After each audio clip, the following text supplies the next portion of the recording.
When you're ready.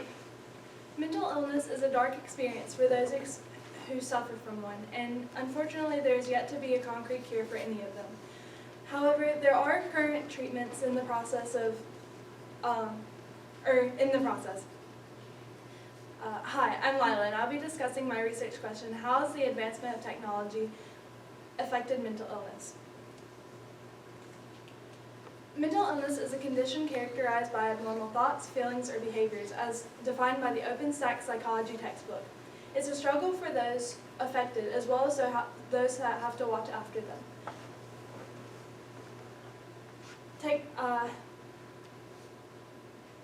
Technology has become a large part of nearly everything that we do. Through computers, tablets, and phones, much of our work is done, and it's also become a large source of current entertainment. Inside the brain, the imbalance of a chemical serotonin is a source of clinical depression. Jonathan Leo explains in his article, The Biology of Mental Illness, that psychological disorders are much more than a simple chemical imbalance. The physical causes of mental illness include the genetic makeup of a person, causing them to have the disorder. Environmental factors are harmful situations that a person is put through and the kind of care they receive, typically in the early stages of childhood. New research has been found to help cope with the physical causes. Dinah Marin found that replacing the faulty neurons in the brain using stem cells, scientists and doctors can effectively treat some mental illnesses. Who can be affected? Anyone. There's no perfect equation to tell us who will or will not develop a mental illness. Genetic and environmental factors previously discussed can make someone more likely to have one. The inconsistency when it comes to mental illness is part of what makes mapping it so difficult for doctors and psychiatrists. Age, for example, does not matter, seen in the instance of a young girl under the pseudonym of Lucy who developed depression without any real environmental conflicts. Statistics for anxiety. 31.9% of teens 13 to 18 years old experience anxiety. 31% of these are between the ages of 13 and 14. While 32% are between the ages of 15 and 16 and 17 and 18. Only 19% of adults experience anxiety, and the older the age group is, the less likely they are to have anxiety. This correlation shows that the age group that uses more technology experience more anxiety, a likely cause being social media use. In the past, very little was known about mental illness, and according to Unite for Sight, it was believed to be a curse or demon possession. Those affected were thrown into jail.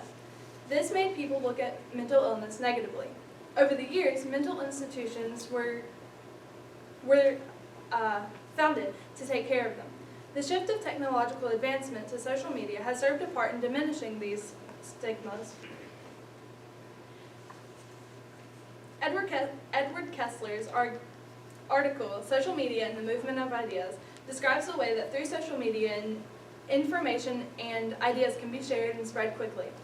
When it comes to mental illness, it can help some find guidance from others that have had a similar experience. Websites to inform others of what mental illness truly is can be created, and not only can this assist in the slow of social stigma, but also promotes better awareness. People would be able to more efficiently recognize the symptoms. The negative side is that social media has been a part in creating anxiety.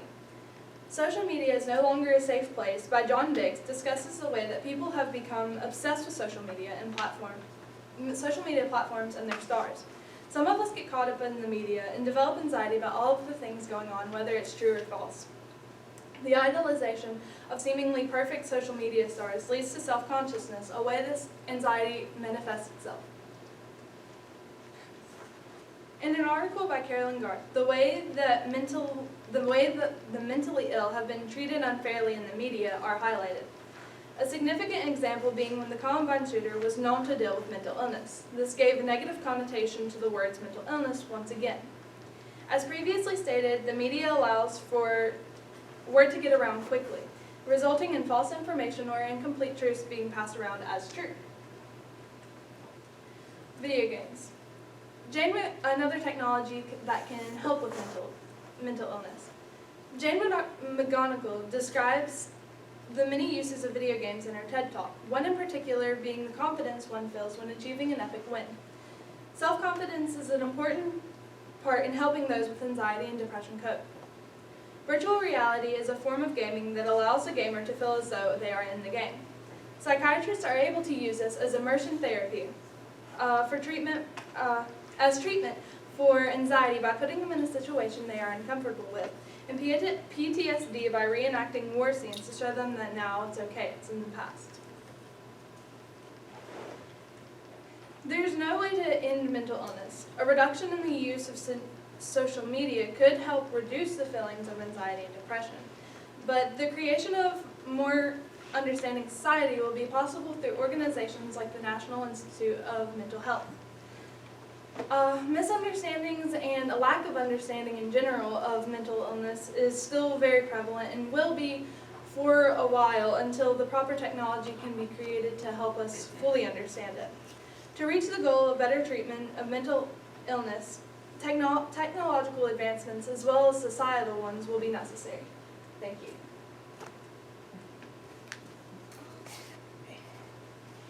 All right. So Lila, what information did you need before you began your research, and how did that information shape your research? First, I needed to understand whether or not there was an actual change in mental illness, and of course there's not. The brain only evolves so much, but the change I found was in the technology of it, or how we can, how it's affected and how we can use it to treat the mentally ill. And that's how it really shaped my research, because I needed to find that, how it was affected. Okay, and let's see. What advice would you give to other researchers who consider your topic? I would tell them that mental illness is a really broad topic, as well as technology, and it needs to be kind of specific, but it can't be too specific because there's not a lot of information found in certain areas and how it specifically affects each one. Yeah. Okay, thank you.